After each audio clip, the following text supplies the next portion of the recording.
moving the feet forward through the end of most turns, but particularly shorter turns and runs that have a steeper pitch, is a critical component to your fore and aft balance. So this, if you've seen other videos, relates to backside heavy, which is just my description of the position you see good skiers in at the end of the turn. And if you draw a line up through the center of their foot, there's more like a visual look of more weight behind this center line than in front of that center line. So this is like front side heavy, this is neutral, back side heavy. Okay, so it relates to that. Why am I talking about this? Because I think people are static through the end of the turn and they are adjusting the balance too much with movements in the upper body as opposed to movements in the lower body to adjust the fore and aft balance. And then why do you want that? Well, through the turn, to actually finish with grip, you need to find like right in the middle of the ski, which includes gripping the tail, because if you skid, what slides is the tail. So you must have that spot. And I think people, even though they've seen other videos, think about trying to do that, but I'm going to address some of the common problems in what I've seen when people interpret getting backside heavy to make the tail grip at the end of the turn. So this is where we usually can get to, or hopefully if we can get to this point in the turn, we're in the fall line, we've got some edge angle, our skis are pointing down the hill. This video is about moving the feet forward and around to finish the turn off. So hopefully this gives a really good visual of what you want to do. So my momentum is traveling towards us, or the skeleton's momentum is traveling towards us. So if I actually flex this leg, not turn it, but flex it, inside leg, flex the outside leg, or you could say move it forward through the path. Can you see now, from a bird's eye view, we'd still have our edge angle, but our feet would be in front of our momentum, kind of blocking it, so helping direct it around the corner, because our feet started off in the fall line here. See, skis pointed down the hill. If I take the other option, which is perhaps commonly thought of turning the leg, can you see that sort of, it doesn't really get us to where we want to be. So we go down there, end of the turn, see where we actually have no edge angle, look from above, and so we're not going to be able to resist any forces at the end of the turn. So that turning of the leg, or even bringing it in closer, is not really any good. Like, there we go, so there's turning, there's turning. So that's not going to help us at the end of the turn. What we need to do is we need to move the feet forward, both legs forward, so we block our momentum. And check this out. So say we get to here, you can go further. Watch, keep your feet moving forward through flexing the hips. Okay, flexing the hips, and see now my knees would feel like they're well across the side of my body, and now my feet are also well across the other side of my body, like in a really good position to stop momentum, control your speed on a steep slope, and actually initiate the next turn from, because you're actually balanced here. A lot of people tend to not make this movement, so they finish with their feet around here, or maybe one foot comes through, and so you're catching momentum maybe with this inside foot, definitely not the outside. See, there's like a full gate that this upper body can just keep ramming through. There might be a tip of a ski here, but you're going to hit the tip of the ski, not the center of the ski.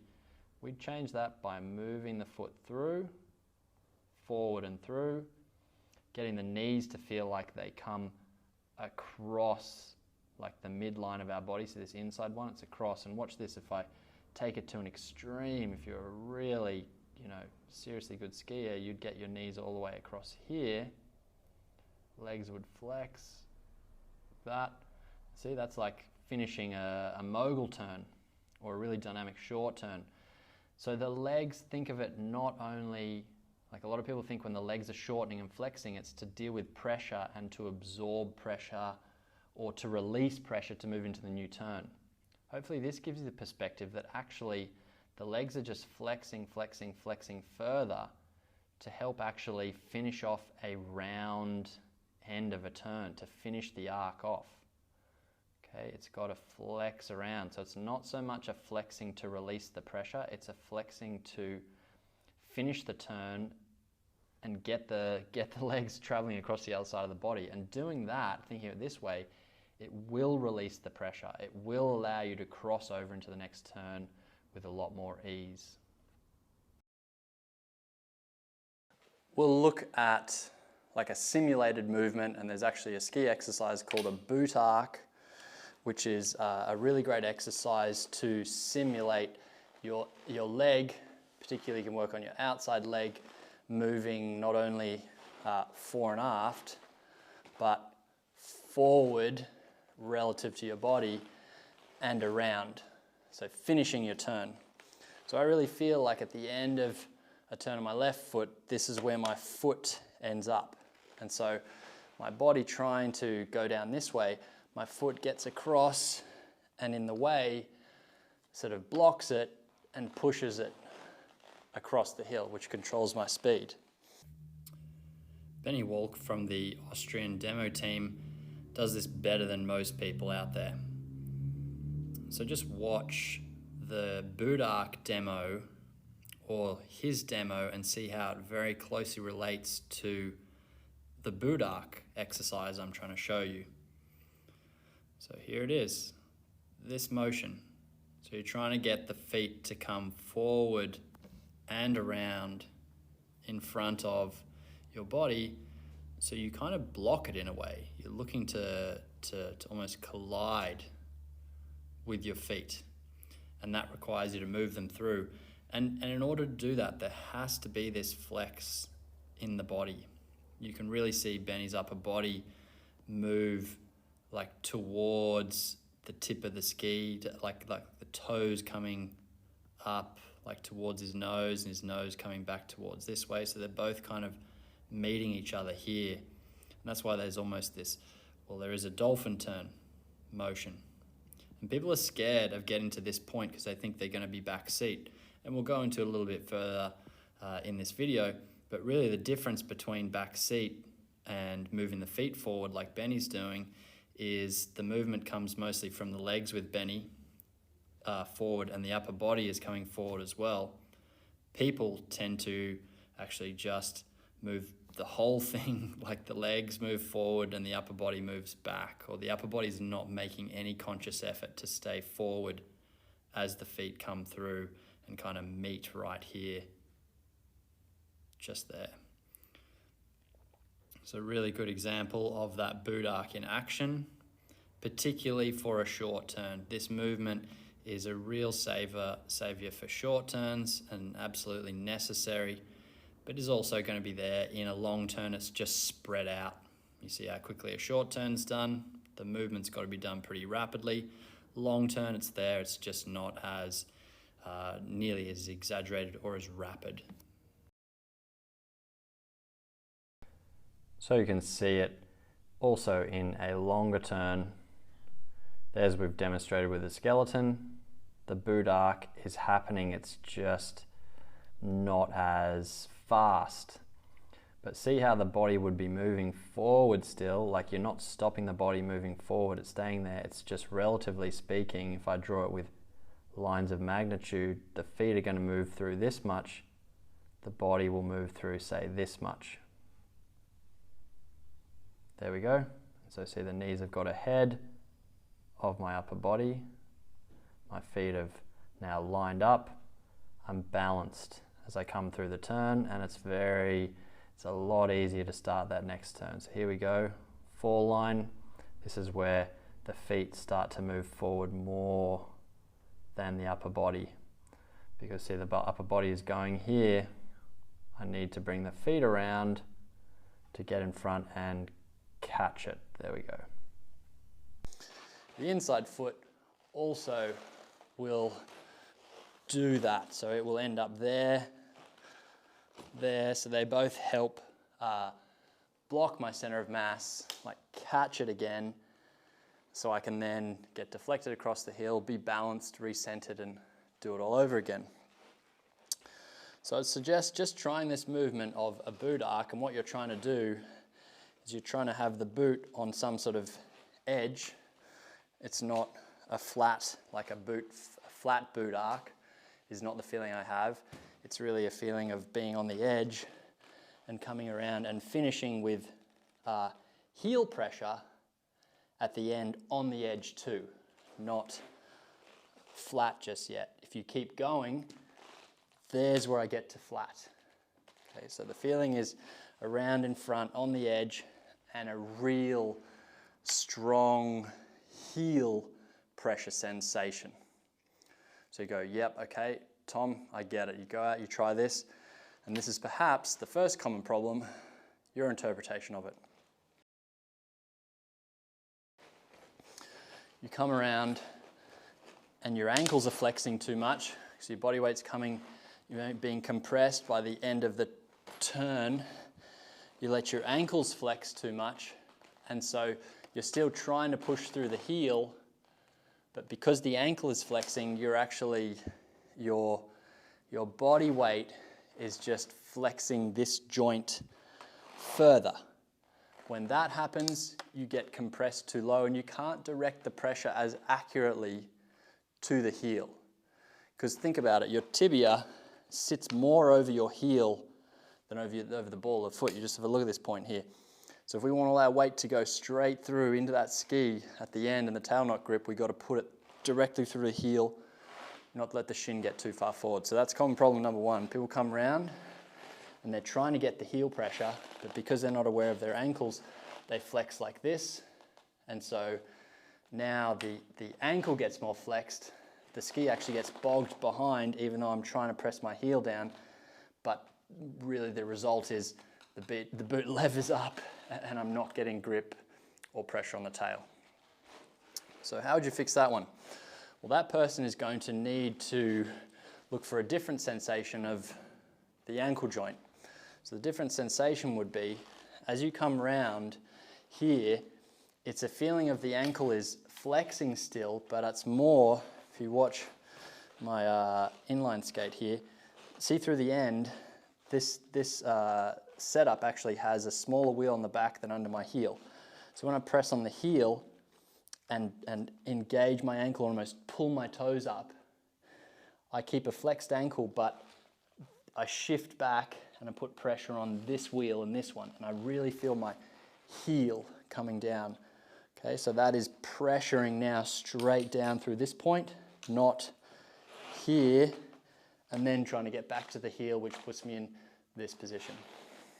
So the fix is you're still pulling the toes up, but imagine you had on if your skis were more like these rocket rollerblades, you're actually trying to get the front of the ski to just almost come slightly off the snow, not here, because see that's falling backwards, but just so I rock onto the back two wheels using my heel. And I actually feel when I get this, I have pressure right here, the back inside of my calf. So those people that are overflexed, that's a new sensation to feel for, as opposed to I feel the front inside of the boot cuff. So even in a boot arc, you can practice that. So and here, you're going to be feeling for right there and under the heel. And the difference between that and back seat is my ankle's not engaged. So it's almost, again, like I'm just leveraging back on the ankle and the foot is pressing down at the front. That is going to shoot you into the back seat. So the next common problem is people are not, as their feet are moving through the turn, their upper body is actually moving back. So with my pole, it's like they're moving back like this as opposed to just the leg moving through. Note the difference in torso angle between the two.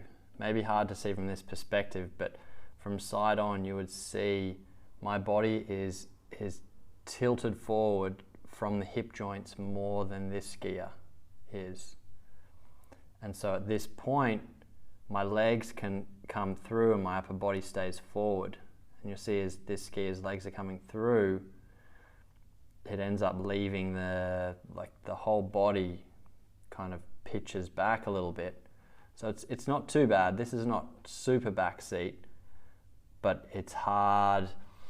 Like the upper body is not having that sort of slight forward momentum and slight forward lean to go with the feet moving forward. It's like the feet have moved forward and the upper body has just stayed exactly where it was. So that's why it's a little bit back seat look as opposed to the end of the turn on the left hand side. My upper body, especially at this point as the feet are starting to move forward, see there my body maintains the forward lean as the legs and the knees move in this direction, the feet move forward through the turn. So that's a real common problem, and the feeling is, like I'm saying, in the hip flexors and that the upper body is tilted forward. So this has to do with the athletic stance. If you just move your leg through, it actually forces you to have an even sharper angle at the hip, so that athletic position is really maintained. So these people that are trying to get there and are moving back with the upper body, the fix is a feeling of like the hip flexors staying engaged, the ankle still, like the toes sort of almost lifting up, but a real feeling of flexing here to keep my upper body from going behind my leg as my leg comes around. One of the videos, Mastering the Short Turn, I talk about a cue of toes to nose. So I'm trying to get this and that to meet each other. Okay, if the toes and the nose sort of keep moving away from each other, see that it's like I'm going to flip over. But if they gradually get closer, closer, closer, that's possibly a good cue that you can look for. But the feeling is really strong in the hip. As I find the heel pressure, I've got to have my upper body really forward and out over that outside ski. That's the feeling. If I don't have it, I won't feel like my chest gets over my outside ski. I feel like it's inside of it. You need to bring it towards. That's a sensation you should get here. That should actually help you feel like you actually get even more pressure down on the inside edge of your heel. This leg, outside foot, inside edge of the heel. And again, a little bit of pressure back here, not really over flexing at the cuff. The ankle stays flexed because you're actually lifting the lower part up. So I would say those are the current main common problems I see. Actually, probably number one is people just don't move their feet forward at all through the turn. They just stay in their athletic stance, come around, and at the end of the turn will always throw your body forward. You come around, as you start turning, your body, your momentum will get kind of thrown forward, and so people lean in to compensate that, or they just overflex the ankle. So the solution is through much of the turn, if you start frontside heavy, your feet are behind you, this is like right at the top of the turn. That means now for the rest of the turn, my feet are moving, moving, moving, moving around to maintain my balance. Moving from the hips and even the knee. Okay, it's not the whole body tilting back. So that would be the final one, is just not even making any attempt at all to move both feet. Yes, I said not just outside, both feet through the end of the turn. So in summary, the athletic stance that Sam and I have both made really important videos around the athletic stance. You're now going to need to actually do something with it, not just keep it here. And that doing something is now involving fore and aft, some pivoting and edging movements with the legs. Okay, you'll notice in this position, It's much easier to move my legs through as opposed to being flexed in the ankle and upright in the hip. I don't feel like I've got much control, but I back off the front of the cuff, I really flex in the hip. Now I feel I can move more strongly and I can direct pressure through my feet far more accurately. So you're going to use the athletic stance, you're going to move both feet through the turn, and you're going to look for a sensation of the heel really being pressured more than the ball of the foot in the second half of the turn, and particularly right at the end. And you've got to get your foot to come across the line of your body in order to do that, almost like you're going to trip yourself and send your feet way over here. And see, here's the thing, I can even stand, I can't do this with just ski boots on. So skis and these blades, see I've got a wheel behind me, I can actually sit back here comfortably, and it's not too much of a leg workout on my quads. If I'm flexing my ankles, I'm trying to flex my ankles the way you normally do, and you try and get back pressure, you fall backwards. But if you just allow a little bit of pressure on the back of the cuffs, go anchor into the heel, pull the forefoot up so you've got some contact here. Now I can almost use this back part of the ski to stop me. That's where I can launch into the start of the next turn from. That's where I can get the ski to grip and hold, particularly on icy days. And that is going to help round out my turns, not leave my foot behind me. So next time I get to talk about this, I will be on snow. So we'll take it there, but I think this is a great representation because it still shows the same movements you need to do. And these little wheels, like going to here, is a nice little, like